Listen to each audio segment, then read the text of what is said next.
কারাগারে থেকেও দিব্যি ছবি দিচ্ছেন সোশ্যাল মিডিয়াতে। সে ছবি মুহূর্তে হয়েছে ভাইরাল। এমন ঘটনায় কুমিল্লা শহর জুড়ে দেখা দিয়েছে চাঞ্চল্য। 15 মার্চ দুপুরে শহরের শাসনগাছা বাস স্ট্যান্ডে আধিপত্য বিস্তারকে কেন্দ্র করে সংঘর্ষ ঘটে রাব্বি গ্রুপ ও সাকো গ্রুপের মধ্যে। সেই সময় গুলিবিদ্ধ হয়ে মারা যায় কলেজ ছাত্র অর্ণব। এই ঘটনায় মূল হোতা ফজলে রাব্বিকে গ্রেফতার করে পুলিশ।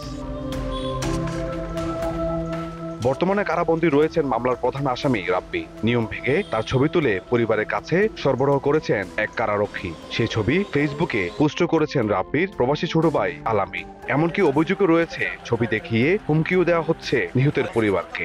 এখান থেকে ছবিটা বার হইলো কেমনি? কথা তো এটা, আমরা তো চিন্তিত হয়ে গেছি যে জায়গায় একটা জেলখানার ভিতরে মানুষ লড়তে চড়তে পারে না, ওই জায়গার থেকে ছবি ভাইরাল হয় কিভাবে?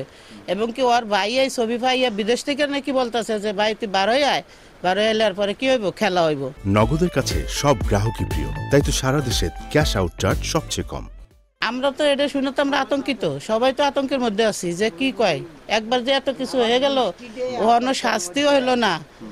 প্রকাশ্যে তারা বারো এসে হাঁটতেছে আর এগুলো বলতেছে, হাততালি দিতেছে, তারা বহুত কিছু আরো করবে এগুলো নিয়ে। তারা ওর বাবা বলতেছে আমাদের বংশ কাউকে রাখবে না, নির্বংশ করে দিব।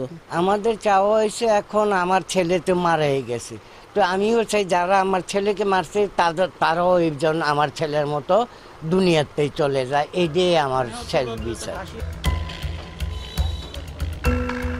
এই ঘটনার সাথে জড়িত কারারক্ষীকে শনাক্ত করে সাময়িকভাবে বরখাস্ত করা হয়েছে বলে জানান জেলা প্রশাসক। যিনি দায়ী তাকে কিন্তু আমরা চিহ্নিত করতে সক্ষম হয়েছি এবং তার বিরুদ্ধে আইনগত ব্যবস্থা নেওয়ার জন্য নির্দেশনা দেওয়া হয়েছে। ইতিমধ্যে তাকে সাময়িকভাবে বরখাস্ত করা হয়েছে এবং তার বিরুদ্ধে কারাবিধি অনুযায়ী যথাযথ ব্যবস্থা গ্রহণ করা হবে। অভিযুক্ত কারারক্ষী ইসমাইল হোসেন তুহিন বান্দরবান জেলার লামা উপজেলার চাপাতলি গ্রামের শামসুল হকের ছেলে। ইশতিয়াক আহমেদ, সময় সংবাদ, কুমিল্লা।